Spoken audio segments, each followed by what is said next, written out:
Oh, my internet friends out there in the internet world. Perhaps things are starting to make more sense for me. You've heard that thing. Let me adjust here. You've heard that thing where it says, people say like, the cost for the new life is your old life. Yeah, that. Yes, that. Um, yeah, very much true. Very much true. But what actually is your old life? Because I think that if you look to yourself to try to get from the old life to the new life, the best that you're going to have is a cosmetic change. You're going to have the same internal thing, but you're going to have a different wrapper. Cosmetically, it'll look different because you look to your self-discipline to get there, your self-control to get there, your work ethic to get there. You were looking to yourself to get there. But this to me is actually not going to be a new life.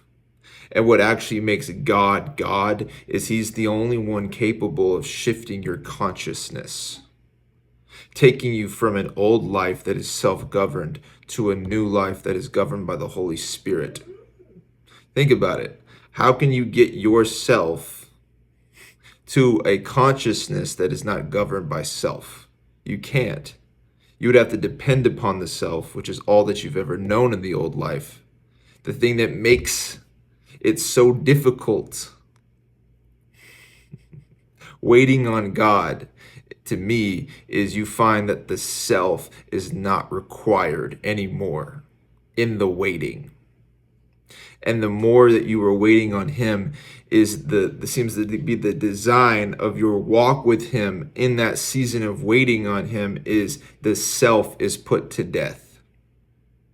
Right? So that whenever the cost of the old life, which is the cost of the self-governed life, is sacrificed, and what you will receive at the end of the process when it comes full circle is a life no longer governed by self. So this is what makes probably sense to me. This is probably why I hate TikTok so much. It's because I'm shown over and over and over like this old life that does not apply to me. And it never really did, but now it's like the more days that I wake up and I'm remaining in him and his grace empowers me to remain, meaning he's taking me places without me aiming at getting to places, right? And if he's taking me to places without me aiming at getting to places, the self is not required in the situation because it is grace that is leading me. It is grace that is taking me forward. And so I'm so upset and bothered by like TikTok because it's just cosmetic. So much of it is cosmetic. Like I have no room in me for advice because advice is for the self. I don't need advice. That becomes obsolete. A shift in consciousness. A fever. This is not really a segue. This is to paint a picture for you. Because I was looking it up because I feel like the Holy Spirit was showing me like what happens whenever a person develops a fever. It's like the body's way of protecting itself against infection. Okay. And so like on the outside you're shivering, but on the inside, like your brain is telling you that you feel cold and so you are shivering, but you feel hot internally. This is very much what it feels like to be waiting on God, right? Because when you are governed by self, you can be distracted by doing all the things for self, right? It's like a sneaky little way for the ego and the pride to be at the table. You give it a place at the table. But at best, it's just going to be a cosmetic thing. And that's all it's going to be able to try to get you to do is change your behavior. But God will come in, have you wait on him, that brings you into the biggest fever that you've ever had. Where for a time, and this is probably why I haven't been able to talk about this, I've been in a fever. I've been having a fever as my body is like taking care of, like he's like doing something in a spiritual place that I'm not aware of in a physical place. And so I feel cold when I should be hot, and I feel hot when I should be cold, and everything seems to be upside down because my old life was built on self. And so if you go from the old life built on self to the end of that, which to me the transition is waiting on God, right? He's in the middle. He's like the last chapter of the self book, taking you from the self and being self-governed to being governed by the Holy Spirit. This feels like having a fever. This feels like being cold and hot at the same time. This feels so disorienting. It feels upside down. And then I scroll on TikTok and I'm like, you can't help me. You can't help me. You can't help me. You're speaking of an old life. But in the time that I'm scrolling on the TikTok, I'm just bothered by it and I don't understand why. Because something spiritually has happened. A grace has empowered me and changed my position, and God is leading me into a new place, right? And what makes the new is it no longer requires the self.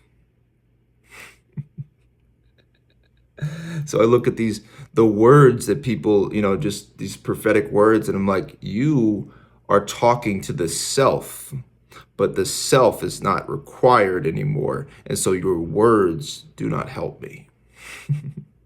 And that's hard and difficult too at the same time, because you are led into a place where it is a death.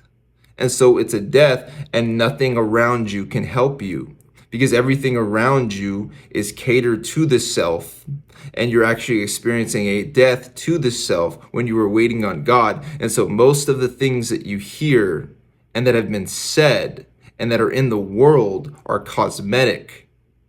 It's self-regulating, self-governing, right? You will not get to a new place with God by aiming at it. You will get to a new place with God by surrendering.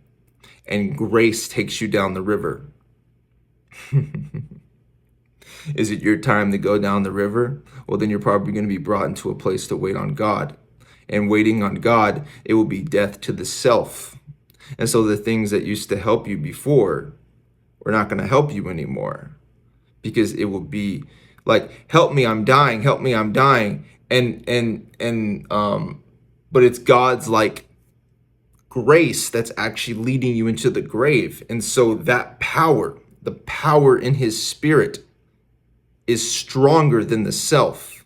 And so you really just have to just surrender to the self dying and being put into the grave, right? It's a surrendering to your life being given up. If you lose your life for my sake, you will find it. But if you hold on to your life, you will lose it. And so most of the things that you've heard in your old life is ways to hold on to your life. You were led into a season of waiting on God, and you find this contrast. You find this place of where you were coming from to this place that where you were going to. And I made this video before where you're like in the middle, you're in a transition place where what made sense to you before, being self-governed, right? Regulating the self, focusing on behavior, it's about your actions and your choices. And it hinges on you getting to a new place by aiming at it. It's like, well, that doesn't make sense anymore, because it's actually going to be grace that takes you to a new place. But that's also not familiar to you. So nothing is familiar to you, right? The old way doesn't make any sense. The new way doesn't make any sense, because you're right there in the middle. God is hardcore. That's the best way I can say it right now. When he begins a good work, he is faithful to complete it. That's truth right there, And I feel, I don't want to speak too soon, but I'm not where I was last year, right? Where I was so caught up in this death, right? That I could not really see what was going on. It was so disorienting. I would say it like this: he allows spiritual warfare to come in and clean the house for you, right? Because it's not going to be the self that cleans up the self, because the self has to die. And so what makes more sense is spiritual warfare comes in and actually in your weakness cleans everything out. Because when you're waiting on God, you're waiting on him to be your defender, to come through for you. He leads you to a weak and dry place where you cannot defend yourself. So then the self dies. The self does not survive. The self does not get out of the wilderness. The self will not be with you in the promised land. And if it is, then you have some kind of hybrid situation where yourself is going to be in conflict with grace, and that's just not going to be good. So I don't see why he would put something very new and good in your hand if you were still having that duality of thinking, that divided mindset of, oh, I'm relying on self-effort, but also grace. No, those things don't mix like water and oil. One has to go. What do you think it's going to be? The grace of God or your willpower? Which it's his grace that gives you strength for the day. You're going to learn what that's all about as you find that you don't have the same strength every single day. And in fact, you're led into a place where the grave feels like less and less strength. And so the soil is just put over you over and over and over, right? And you can't get out of it. You're just like, I'm like watching myself die, waiting on God. I'm like watching the self be put to death.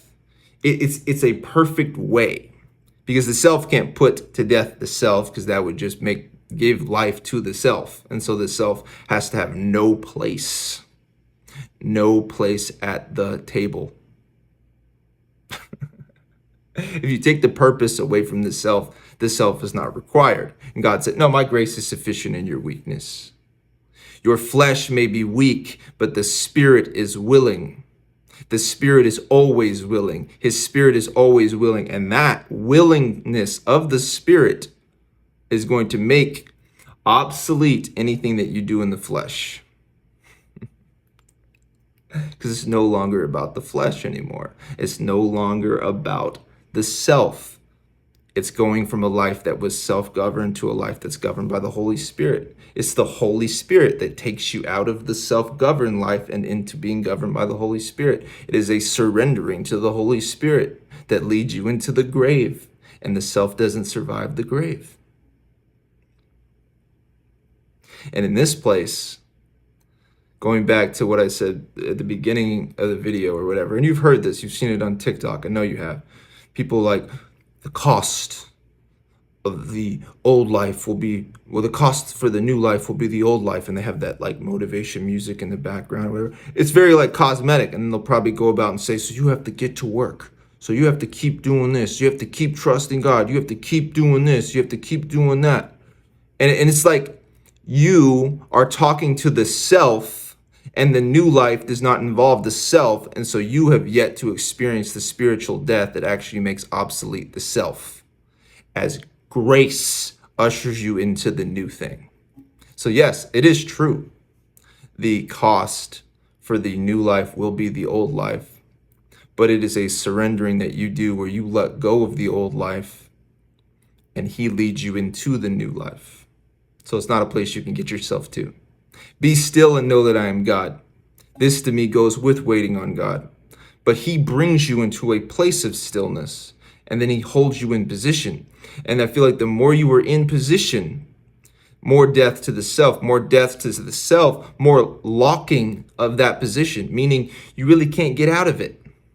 Because the self kind of like, stumbled its way in there or whatever. He used the self to stumble your way into waiting on God, but then like... It's like a trap. It's a setup. You're waiting on God. You were led into a season to wait on God so that the self dies. And so then the self can't get out of waiting on God, right? So the longer you wait on God, the more you are locked in that position. Or like the Chinese, what are those things called? Where you try to pull them apart, like closer and closer and closer. Oh, I can't get out because it was the self. The self can't get me out because the self is dead. I have no will to live for self anymore. It's hardcore.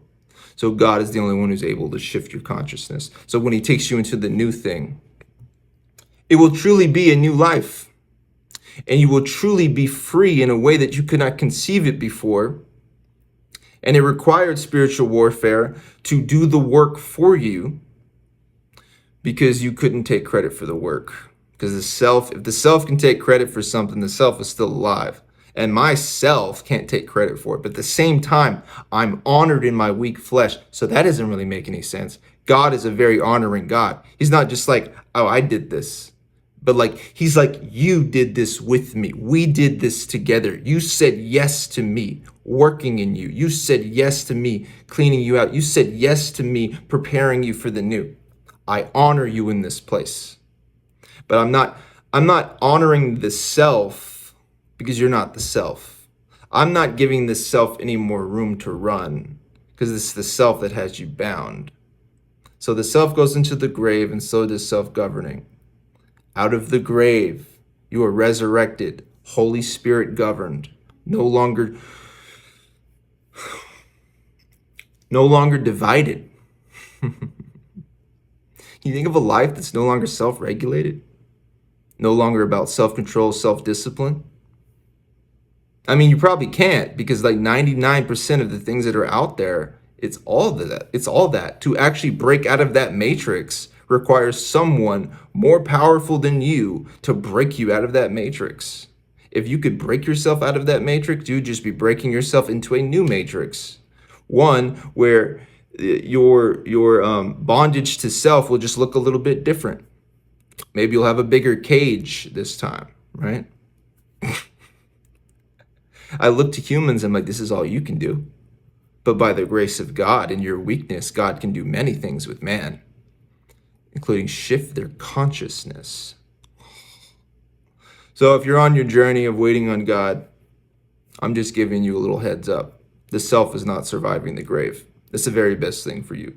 So it's not anything that you can really do except you just receive the grace. That's it. The grace is there every single day. My mercies are new every morning. You receive that. And trust me, you're going to receive it because you're going to be thirsty and hungry and scared in a place that's not familiar to you. And he's like, I began this good work. I'm faithful to complete it. We're going places. I'm taking you somewhere. The old thing's not familiar. The new thing's not familiar.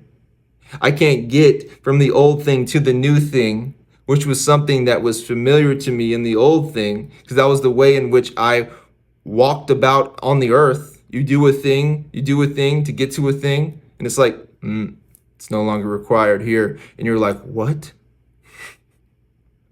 What? What do you mean? You don't need me like that? No. No, you're not required like that. It's the very best thing.